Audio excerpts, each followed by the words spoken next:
थोड़ा सा एक उदाहरण देते हैं। एक कथा आती है अपने पुराणों के अंदर, लेकिन ये जितनी कथाएं हैं ये इनकम्प्लीट हैं। इनको हमारे को कोई सिर पैर इन्होंने बताया नहीं, कथा सुना कर छोड़ दी। एक गरुड़ और कागभूषण की कथा आती है। एक दिन गरुड़ जी और कागभूषण जी दोनों इकट्ठे हो गए। गरुड़ भगवान विष्णु का वाहन है और कागभूषण बहुत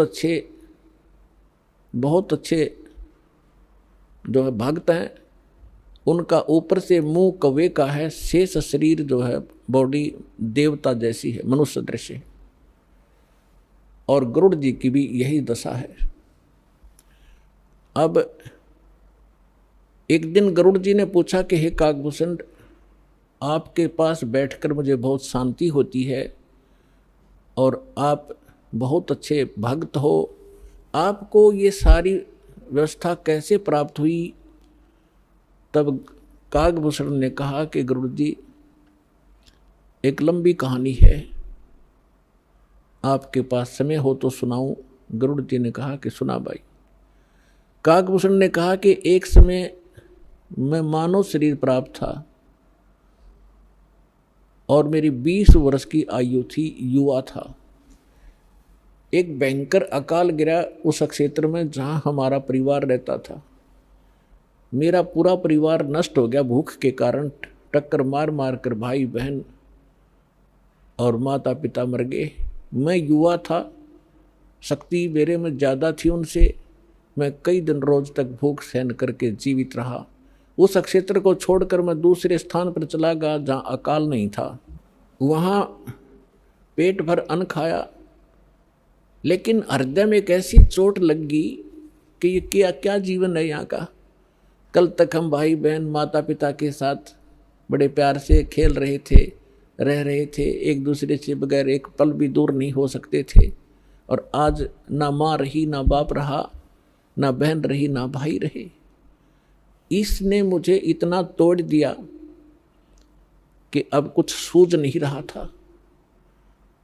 इतने में क्या सुना कि एक मंदिर से आवाज आई, भगवान की चर्चा हो रही थी।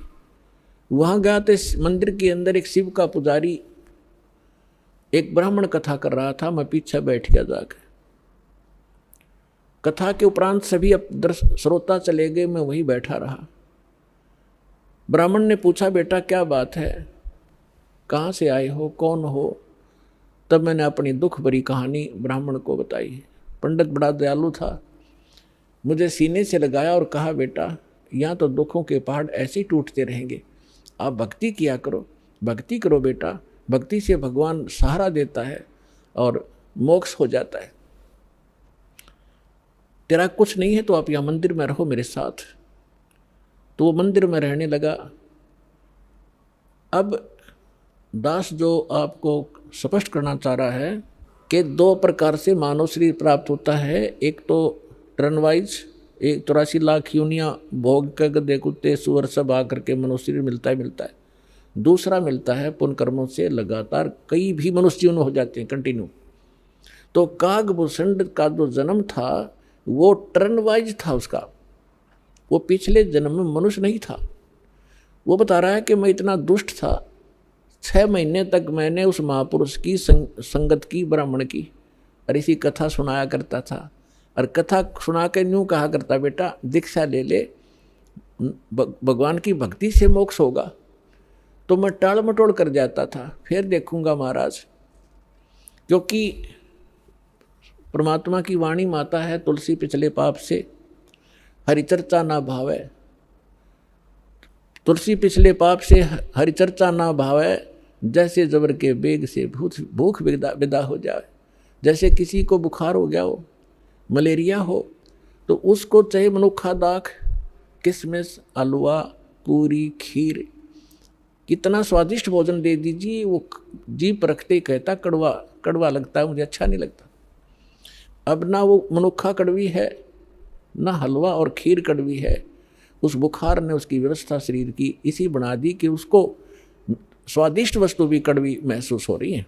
अब वो उनको नहीं खा सकता, चाहे कितनी कोशिश कर लो, जीप रखते ही थूक देता है, उसके बस की बात नहीं। अब उसके लिए कारण, उसके लिए फिर ट्रीटमेंट क्या है, उसका विकल्प क्या है कि उसने कड़वी गोली खानी पड़ेगी ना चाहते हुए भी, और फिर वो व्यवस्था ठीक होगी।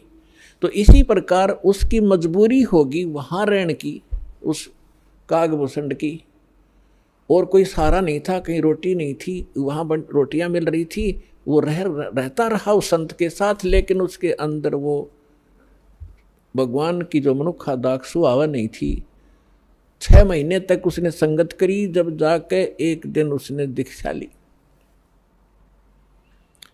अब काल का इतना भयंकर जाल है कि ब्राह्मण वृद्ध हो गए, वो युवा थे, जो कथा गुरुजी सुनाया करते 6 महीने में 1 वर्ष में उसको वो याद होगी, उनकी अब्सेंस में वो कथा सुनाने लग गया। तो जितने भी श्रोता आते थे वो उसकी प्रशंसा करते थे कि वाह भाई वाह, कमाल कर दिया, आप तो पंडित जी से भी अच्छी तरह से कथा सुनाते हो, आपकी तो आवाज़ भी बड़ी सुरीली है। अब वो बताता है, इससे पुण्यात्मा आपको माइनस पॉइंट, जो फावल पॉइंट हैं आपके भक्ति के, ये भी जानकारी होगी, हम कहाँ मार खाते रहे। अब उसमें अभिमान हो गया, प्रशंसा का पात्र बन गया, हवा भर गई उसके अंदर, और हमारे को ये मार्क, हम यहाँ दुखी होते हैं। कहते राज तजना सहज है, सहज त्रिया का ने, और मान बढ़ाई ईर्षा दुर्लभ तजनाई। अब उसको मान बढ़ाई का रोग लग गया। एक दिन गुरुजी आए अपना पूजा पाठ करने के लिए, अपने घर से आते थे, उसको मंदिर में इंचार्ज बना दिया था, और वो बैठा था अपने प्रशंसकों के पास, 20-30 भगत बैठे थे, भगतमती बैठी थी, वो चर्चा सुनावा था। गुरुजी आगे, और वो जो भगत थे वो सारे उसके प्रशंसक हो गए।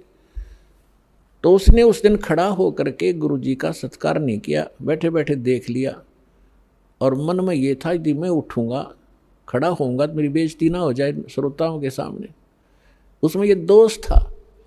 लेकिन संत ने ये ध्यान नहीं दिया, वो अपनी पूजा की धुन में उनके पास से निकल गया और मंदिर में आगे चला गया। वो बाहर परिसर में बैठे थे बरंडे में। तब आकाशवाणी हुई, भगवान शंकर का पुजारी था वो ब्राह्मण। भगवान शंकर ने आकाशवाणी की, ए धूर्त, तूने अपने गुरु का अनादर किया है, तुझे 1 लाख वर्ष तक नरक में डाला जाएगा। ये आकाशवाणी सुन ली गुरुजी ने। अपना आत्माओं, कबीर साहब कहते हैं, बहुत प्यारा बालक माँ का, उससे बढ़कर शिष्य गुरुओं का। अब पिता को पुत्र पुत्री बहुत अच्छी प्यारी लगते हैं, माँ को उनसे भी, पिता से भी 100 गुना प्रेम होता है अपने बच्चों में, बेटा और बेटियों में। और यहाँ ये भी साथ में सिद्ध होता है कि गुरु जी को अपने शिष्य उन माँ से भी 100 गुना प्यारे होते हैं, कि ताकि इनका कल्याण हो, क्योंकि वो भविष्य की जानकारी रखता है कि यदि ये इस भक्ति पर सफल नहीं हुए तो इनके ऊपर के कहर टूटेगा। इसलिए उस भविष्य के दुख को जानकर आपको इतना प्यार देता है कि ये इस भक्ति पर जुड़े रहें, और कहीं इनका इतना मोह बनाता है कि कहीं ये डगमग ना हो जाए, इनका भविष्य नाश हो जाए, दुर्गति होगी इन बालकों की। फिर तो इस प्रकार उस संत ने आकर महात्मा ने कहा कि बेटा क्या गलती होगी, भगवान क्यों अक्षुब्ध हुए तुझसे? अरे अक्षमा याचना कर भगवान से। आप भी खड़े हो गए और उससे भी कहा, और कहा है भगवान बालक है, भूल पड़ गई होगी, आपका बच्चा है, अक्षमा करो, आप तो दयालु हो, आप तो कृपालु हो, महादेव हो। फिर आकाशवाणी की कि इसने अपने गुरु का अपमान किया है, ये मेरी बर्दाश्त से बाहर है। जब ये गुरु का आदर नहीं कर सकता तो मेरे लोक में आवेगा, यहाँ भी यो उस भस्मासुर जैसे काम करेगा, ऐसे दुष्ट को मैं कैसे एक्सेप्ट करूँगा? तो जैसा आज ये गुरु के प्रति इसका व्यवहार है, ऐसा ही मेरे प्रति होगा। पुण्यात्मा परमात्मा कहते हैं, गुरु मानुष कर जानते ते नरकइये अंध, और होवें दुखी संसार में अगयम के फंद। परमात्मा आपकी ट्रायल लेता है कि यदि इस दास के स्थान पर मैं होता तो ये सामने वाला मेरे साथ जैसा आज इसके साथ व्यवहार कर रहा है ऐसा ही मेरे साथ करता। तो इस प्रकार आप जी को इन सत्संगों के माध्यम से वो भक्ति नाशक पॉइंटों से भी आगाह कराया जाता है कि जिस कारण से आपकी भक्ति इन कारणों से नष्ट होती है।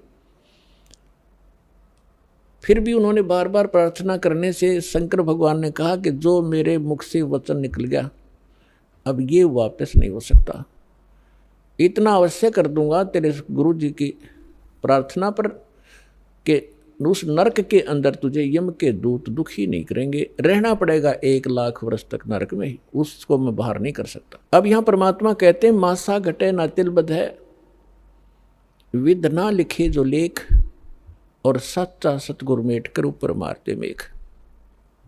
तो ये भगवान केवल उतना ही कर सकते हैं, इससे वो कम और ज़्यादा नहीं कर सकते, जो उनकी किसी भी 3 ताप के कारण या प्रारब्ध के कारण जो भी उनको सुख या दुख है उतना ही मिलेगा। अब जैसे किसी मंत्री का मित्र हो कोई, उसकी सज़ा हो जाती है तो वो मंत्री उस सज़ा से मुक्त नहीं करा सकता, उसको जेल में तो रहना पड़ेगा, लेकिन उस मंत्री के प्रभाव से वहाँ के जेलर और कर्मचारी उसको कष्ट कति नहीं देंगे, ये अंडरस्टूड है, लेकिन रहना पड़ेगा जेल में ही।